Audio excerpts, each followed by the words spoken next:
안녕하십니까, 정성산TV입니다.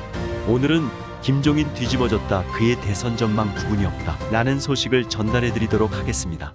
이전 내용은 일부 영상을 통해서 확인하시길 바랍니다. 당에 빨리 들어갈 생각 말라 했는데 일각에서는 윤 후보 측이 김 전 위원장을 몰아내고 이준석 대표를 따돌린다고 했다. 나는 몰아냈다고 생각하지 않는다. 나는 의견이 맞지 않으면 하루도 같이 있지 않는다. 내가 오죽하면 서울시장 보궐선거 끝난 뒷날 나와버렸겠나. 그때도 국민의힘이 대선을 치러낼 수 있을지 회의적이었다. 그래서 윤 후보에게도 당에 빨리 들어갈 생각을 말라고 했던 거야. 그가 보기에 국민의힘 조기 입당은 윤 후보의 실책이다. 외연 확장에 실패해버린 결과로 이어졌다는 이유에서다. 윤 후보는 국민이 불러낸 사람이다. 정치에 깊이 들어가지 말고 밖에서 지지도를 확대했어야 했다. 원래는 젊은 세대나 중도층이 윤 후보를 많이 지지했다. 그 지지도가 당에 들어간 뒤 쪼그라든 것이다. 윤 후보가 경선 전에도 찾아왔고 경선 과정에서도 김 전 위원장을 찾았다고 들었는데 여러 번 찾아왔지. 정치인들을 관찰해보면 경선할 때의 자세와 막상 후보가 되고 나서의 자세가 달라진다. 일관성이 없다. 후보가 되면 거의 대통령이 된 것처럼 착각한다. 50% 대통령이라고 생각하는 거야. 그런 사람을 여러 경험해봤다. 그래서 윤 후보가 경선 과정에서 약속한 것도 지키지 않았다고 표현한 것인가. 경선 과정에서 선대위를 구성하면 거기에 맞춰 행동하겠다고 말했다. 그렇게 약속했는데 어느 날 갑자기 선대위를 구성했다고 해서 안을 가지고 왔다. 내가 이런 선대위 가지고는 참여 못하겠다고 했다. 지난해 11월 12일 CBS 라디오에서 내가 허수아비 노릇을 할 수 없잖아라고 했다. 당일 오후 신동아가 윤 후보를 인터뷰하면서 이 말을 전하니 김 전 위원장을 모신다면 어떻게 허수아비가 되겠는가. 그분의 경륜과 의견을 존중해 하게 될 텐데라고 답했다. 윤 후보의 공언이 결론적으로 지켜지지 않은 셈인가. 윤 후보가 안 지켰다기보다는 기구 자체가 돌아가질 않은 것이다. 기구가 안 돌아가는데 총괄선대위원장 자리가 무슨 의미가 있나. 바깥에서 보면 선대위의 직함이 너무 많더라. 이런 얘기하면 또 욕 얻어먹겠지만 선대위 명함을 파서 다니는 것이 영광스럽다고 생각하는 사람이 너무 많았다. 그러니 기능은 없고 직함만 많은 거지. 이준석 대표는 세대포 이론을 내걸고 있다. 50, 60대에 20, 30대를 합치겠다는 건데 어느 정도 일리 있는 얘기다. 40대가 가장 뚫고 들어가기 힘들다. 50, 60대에 20, 30대를 합해야 선거에 이길 수 있다. 지지도가 MZ세대에서 많이 빠졌다고 보나 MZ세대와 중도층에서 표심이 빠졌다고 봐야지. 그렇기 때문에 이 대표가 역할을 할 수 있는 공간을 만들어 주려던 건가. 선거를 총괄하는 선대위원장으로서 득표에 도움이 된다고 하면 뭐든지 해야 할 것 아닌가. 그래서 이 대표에게 대표로서 책무를 다하라고 계속 강조했다. 그걸 두고 내가 무슨 이 대표 편을 든다느니, 심지어 어떤 언론에서는 내가 이 대표하고 짜고 쿠데타를 일으켰다느니 그런 엉터리 같은 소리를 하더라. 그런 소리를 기준으로 판단하면 내가 더는 할 얘기가 없다. 필요에 의해 이 대표의 역할을 만들려 했는데 김 전 위원장과 이 대표가 서로 짜고 행동했다는 식의 흑색선전이 당 안팎에서 있었다는 건가. 지난해 12월 31일에 이 대표와 점심을 했다. 그날 이 대표에게 선대위로 돌아오라는 얘기를 한마디도 한 게 없다. 나는 이 대표에게 윤 후보 당선을 위해 최선을 다해야 당신의 정치 생명도 살아난다고 했다. 그런데 윤 후보 측근이라는 인간들이 뭐라고 얘기했나? 내가 이 대표와 결탁했다고 그러는 거야. 판단이 그 정도 수준이라면 더 할 얘기가 없다. 윤 후보도 그렇게 생각했다는 의미인가? 주변에서 하도 그렇게 얘기하니까 일부 그런 생각을 한 게 사실인 것 같다. 측근 의심하고 멀리하려 했어야. 선대위 합류 전에 윤 후보에게 사람에 너무나 집착할 것 같으면 성공을 못한다고 했다. 사람에 너무 집착하면 안 된다. 문재인 대통령이 조국이라는 사람에 대해 너무 집착하다 보니까 여러 가지 문제가 나타나지 않았나. 대선 후보도 마찬가지다. 측근이라고 하는 한 사람에게 너무 집착하면 전체를 볼 수가 없다. 당시 박근혜 대통령 시절 문고리 3인방을 언급했는데 문고리 같은 사람들을 너무 믿지 말라는 얘기였다. 윤 후보는 내가 그렇게 말했더니 자기 주변에 있는 사람은 검증된 사람이니 검증되지 않은 박 전 대통령의 문고리 3인방과는 다르다고 하던데 검증됐건 아니건 하는 행위가 똑같으면 똑같은 것이다. 세간에서는 권성동, 윤한홍, 장제원 세 사람을 3인방으로 거론한다. 그 사람들이 뭐 다 후퇴하겠다고 그러대. 1월 6일 권 의원은 사무총장과 선대위 종합지원총괄본부장에서 윤 의원은 전략기획부총장과 선대위 당무지원 본부장에서 물러났다. 장 의원은 지난해 11월 23일 백의종군을 선언했다. 과연 후퇴할까? 그러니까 그게 문제라고. 밖에는 공식적으로는 후퇴한 것처럼 돼 있지만 내부적으로 실질적 영향력을 행사할 것 같으면 아무 의미가 없다. 내가 보기에 그 사람들의 영향력은 아직도 존재한다. 영향력이라는 게 의사결정에 개입한다는 건가? 비서실이다, 뭐다, 이 사람들이 다 자기 사람들을 박아놨다고. 그 사람들을 통해 평소에도 얼마든지 영향력을 행사할 수 있는 거지.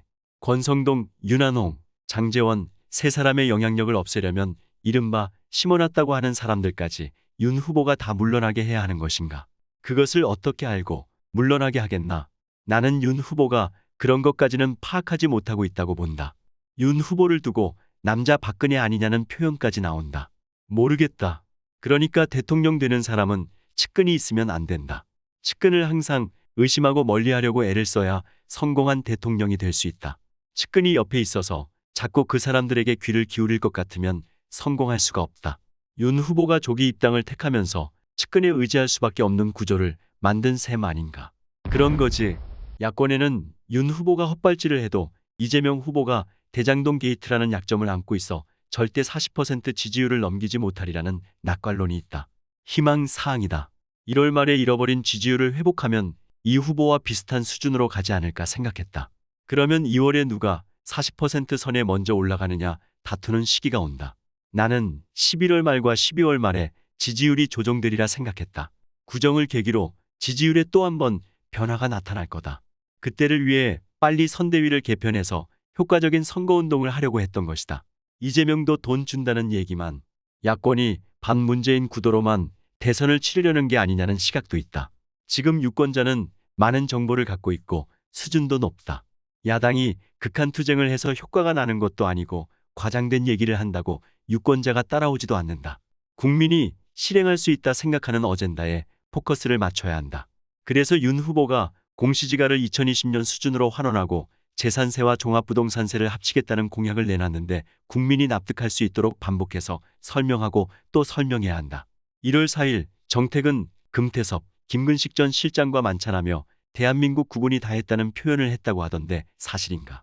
국군이 다 했다가 아니라 국군이 없는 것 같다고 했다. 경제적인 면에서는 지난해 7월 유엔에서 선진국 지위를 인정받았다.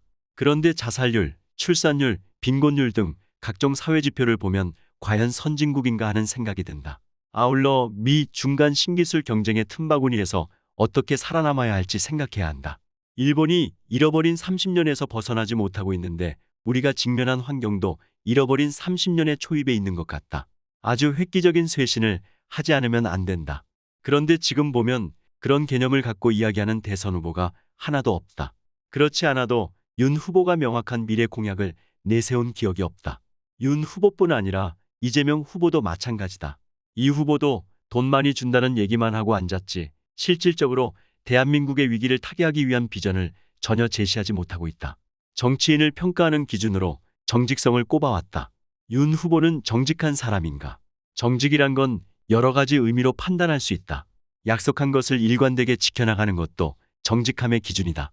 예를 들어 후보가 되기 전에 생각했던 것과 후보가 된 뒤에 생각한 내용이 달라지면 안 되는 거지. 윤 후보가 정직하냐는 질문에 그는 그렇다고도 아니다라고도 답하지 않았다. 그는 앞서 결별한 박근혜, 문재인 두 사람에 대해서는 정직하지 않은 사람이라고 여러 번 강조해왔다. 윤 후보에게 실망은 했으나 척을 지지는 않겠다는 뉘앙스로 읽힌다.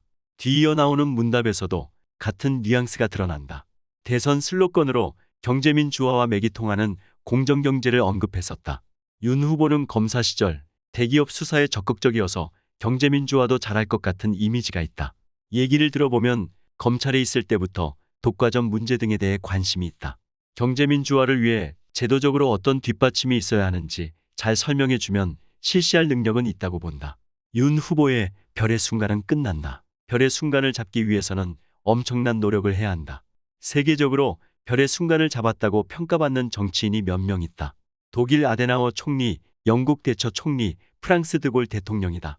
아데나워는 제2차 세계대전 패전국 정치인으로서 당시 사회현상을 파악하고 대안을 제시했다.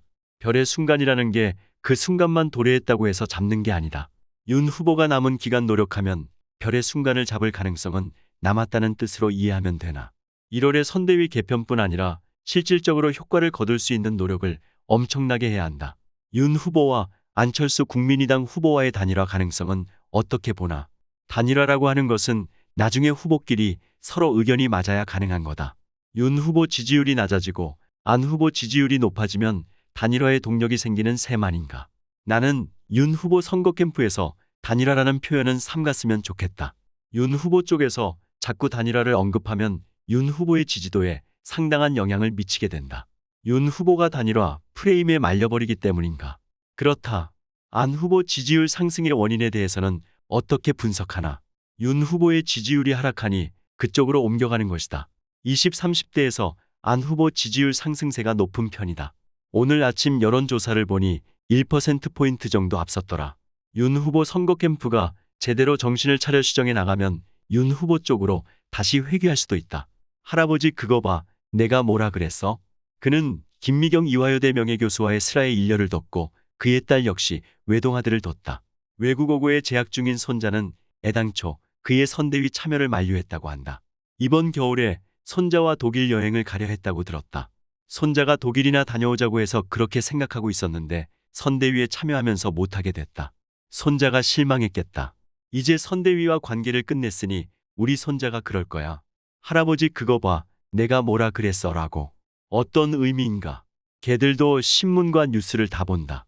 쓸데없이 상황이다, 목리 부린다 이런 소리를 들으면서까지 무엇하러 하느냐는 얘기지. 손자 얘기를 할 때 그의 얼굴에 미소가 번졌다. 그는 이제 정치 때려치우고 청년 정치 교육하는 일이나 하려 한다고 했다. 청년들과 함께 책을 읽고 직접 강의도 하는 형태냐 물으니 그렇다는 답이 돌아왔다. 이 인터뷰는 어쩌면 그가 남긴 마지막 대선 경험담이 될지도 모르겠다.